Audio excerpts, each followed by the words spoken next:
ایک ہے تقرب بالفرائض، جس کو اللہ کہتا ہے کہ یہ مجھے سب سے زیادہ محبوب ہے، اور ایک ہے تقرب بالنوافل جو بلندی میں بہت اونچا ہو جاتا ہے۔ اب یہاں پر میں آپ کو بتاؤں، جن حضرات نے میرے تقاریر سنی ہے یا میرا کتابچہ پڑھا ہے جہاد فی سبیل اللہ کی حقیقت، کہ 9 منزلیں میں بیان کیا کرتا ہوں۔ سب سے اونچی منزل تو لازماً 9ویں ہے، سب سے اہم منزل وہ پہلی ہے، یہ اچھی طرح سمجھ لیجیے۔ پہلی ہوگی تو دوسری ہوگی، دوسری ہوگی تو تیسری ہوگی، پہلی ہی نہیں ہے تو اوپر کا کیا تصور؟ تو ایک ہے اہم ترین ہونا، ایک ہے بلند ترین ہونا۔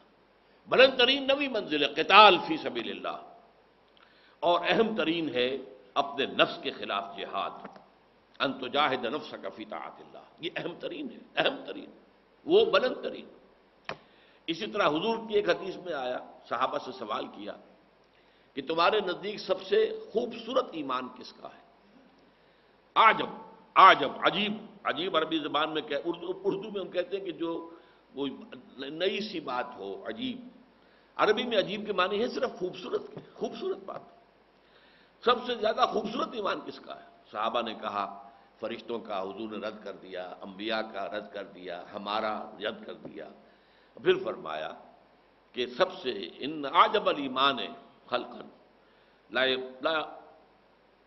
لاخوانی الذین یاتون من بعدی یجدون صحفا فیہ کتاب اللہ فیؤمنون بما فیہا، میرے نزدیک خوبصورت ترین ایمان میرے ان بھائیوں کا ہوگا جو میرے بعد آئیں گے، اور انہیں تو صرف اوراق ملیں گے جن میں اللہ کی کتاب لکھی ہوگی، اس پر ایمان لائیں گے۔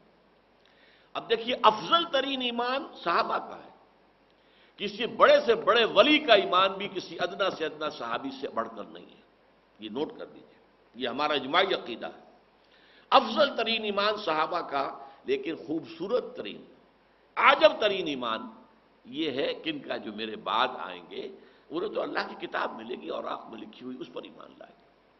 تو ان دونوں چیزوں کو رکھیے، ایک ہے سب سے زیادہ محبوب اللہ کو کیا ہے، وہ تو فرائض کے ذریعے سے تقرب ہے، اور سب سے اونچا جو ہے تقرب کا مقام وہ نوافل کے ذریعے سے ہے۔ اب جو باریک بات ہے وہ سمجھنے کی ہے، اس میں حالات کے اعتبار سے فرق واقع ہو جائے گا۔ فرض کیجئے نظام باطل کا غلبہ ہے، اس میں تو فرض ہے اس نظام باطل کے خلاف جد و جہد، اس کو ختم کر کے جڑ سے اکھیڑ کر جو اللہ کا دین ہے، دین حق، اسے غالب کرنا۔ اس فرض کو تو آپ بھولے ہوئے ہیں، نوافل میں زور لگا رکھا ہے، ساری ساری رات کھڑے ہیں، نفلیں پڑھ رہے ہیں، روزے رکھ رہے ہیں، جو بھی روزہ حضور سے ثابت ہے وہ سب رکھ رہے ہیں۔ یہ جو نوافل یہ اللہ کے ہاں قبول نہیں ہے۔ فرض کو چھوڑ کر اگر کوئی شخص فرض نماز چھوڑتا ہے، وہ نہیں پڑھتا 5 وقتہ نماز اور باجماعت کا اہتمام نہیں کرتا، تو اگر ساری رات بھی کھڑے ہو کر نوافل ادا کرے گا تو زیرو ہے، اس لیے کہ پہلے فرض ہے، نفل کا بعد۔ ہاں، نوافل کے ذریعے سے تقرب بلند ترین تو ہے، لیکن یہ کب ہوگا؟ جب اللہ کا دین قائم ہو گیا ہو، نظام حق کا ہے، اس نظام کو آگے پھیلانا حکومت کا کام ہے، نظام خلافت جو ہے ان کا کام ہے، اللہ کی کتاب کی تعلیم و ترویج یہ اب حکومت کا کام ہے۔ اب افراد کو اجازت ہے وہ نوافل پر زور لگائیں، راتوں کو جاگیں، روزے رکھیں، اور بھی جس طریقے سے بھی نوافل پر اس حالت میں جو نوافل کے ذریعے سے تقرب حاصل ہوگا وہ بلندی میں، وہ پہلے اس جو تقرب ہے بالفرائض اس سے بلندتر ہو جائے گا۔ لیکن اگر دین اللہ کا قائم نہیں اور باطل کا غلبہ ہے، اس میں آپ نوافل کا اہتمام کر رہے ہیں، اگر وہ جد و جہد بھی کر رہے ہیں، اس نظام کو ختم کر کے اللہ کا دین قائم کرنے کی پوری کوشش کر رہے ہیں، تن من دھن لگا رہے ہیں، اور اس میں کچھ نوافل کا بھی اہتمام ہو جائے تو نور علی نور، سونے پر سہاگا۔ لیکن اگر اس سے قطع نظر، اس کے تو خیال ہی نہیں، اس کا دھیان ہی نہیں، جیسے ہمارے ہاں کیا ہے، جو سلسلے چل رہے ہیں خانقاہی، ان میں سے کسی کو فکر نہیں کہ نظام باطل جو ہے اس کے خلاف بھی کوئی جد و جہد کرنی ہے، لیکن یہ کہ وہ سلوک کی منزلیں طے ہو رہی ہیں، مقامات طے ہو رہے ہیں، اور اونچے سے اونچے روحانی مقامات کی طرف انسان بڑھتا چلا جا رہا ہے، یہ طریقہ صحیح نہیں ہے۔ یہ فرض ہے. اس فرض کو اس کی طرف سے بے اعتنائی برت کر نوافل کی طرف دھیان کرنا، یہ دین کے فلسفے اور حکمت کے بالکل خلاف ہے.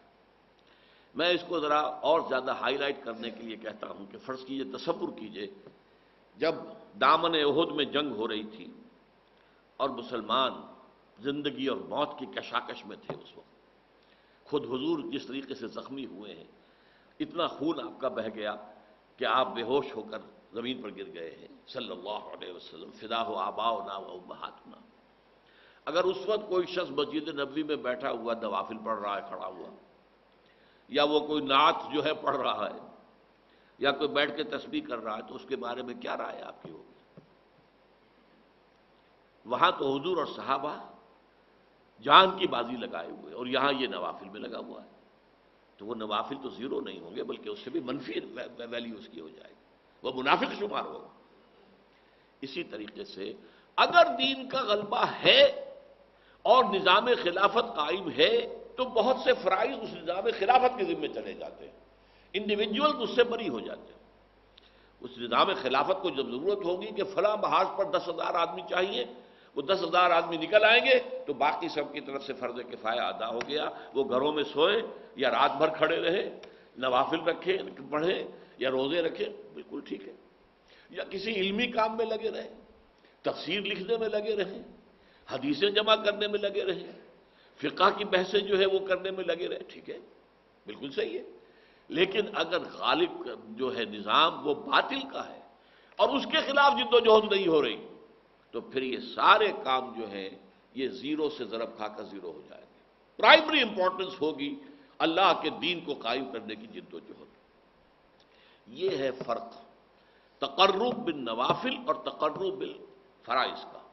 اب یہاں اس آیت میں دیکھیے کس خوبصورتی کے ساتھ آیا ہے، یا ایھا الذین آمنوا اتقوا اللہ وابتغوا الیہ الوسیلۃ وجاہدوا فی سبیلہ لعلکم تفلحون.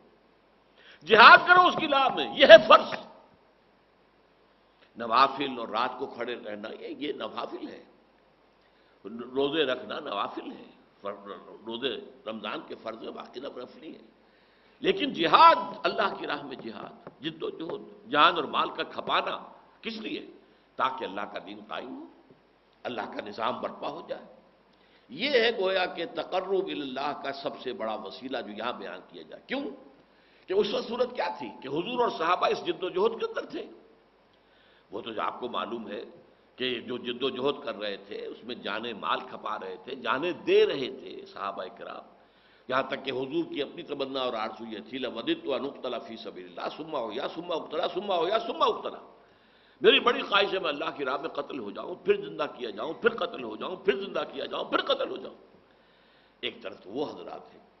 تو اگر کوئی شخص اس سے کنارہ کشی کر کے اور نوافل کے اندر لگا چلہ کشی کر رہا ہے، روزہ عام نہیں، روزہ اور بھی. اب جو ہمارے ہاں صوفیاء کے ہاں روزے جو رائج ہیں اس میں طرح طرح کے روزے ہیں. وہ صرف ایک دن کا روزہ نہیں، کئی کئی دن کے روزے، جس کو وہ صوم وصال کہا حضور نے، وہ بھی رکھتے ہیں. حالانکہ اس سے صحابہ کرام کو حضور نے منع کر دیا تھا کہ آج روزہ آپ نے رکھا اور شام کو افطار نہیں کیا، بلکہ رات بھر بھی وہ روزہ رہا، اگلے دن بھی پورا روزہ رہا، اور پھر اگلے روز جا کے آپ نے افطار کیا، تو اسے کہیں گے صوم وصال. 2 دن کا صوم وصال ہے، 3 دن کا صوم وصال. تو مسلسل جو ہے 3 دن تک روزہ چل رہا ہے. حضور رکھتے تھے لیکن صحابہ کو آپ نے منع کیا، انہوں نے شکوہ بھی کیا حضور آپ رکھتے ہیں ہمیں منع کرتے ہیں. تو آپ نے فرمایا ایکم مثلی، تم میں سے کون ہے مجھ جیسا؟ ابھی تو عند ربی، میں تو رات گزارتا ہوں اپنے رب کے پاس. وہ یطعمنی و یسقین، وہ مجھے کھلاتا بھی ہے پلاتا بھی ہے. اب وہ کیا کھلانا ہے، کیا پلانا ہے، کیا اس کی روحانی حقیقت ہے، یہ ہم نہیں سمجھ سکتے. یہ خصائص نبوی میں سے ہے، وہ چیزیں کہ جو خاص ہیں نبی اکرم صلی اللہ علیہ وسلم کے ساتھ، جو امت کے لیے پھر عام طور پر جس کی اجازت نہیں ہے. لیکن اس قسم کے روزے بھی وہاں رکھے جاتے ہیں. لیکن اس سے کوئی پرواہ ہی نہیں، فکر ہی نہیں کہ نظام باطل کا ہے. تو باطل کے اقتدار میں تقویٰ کی آرزو، کتنا ہنسی فریب ہے جو کھا رہے ہیں ہم.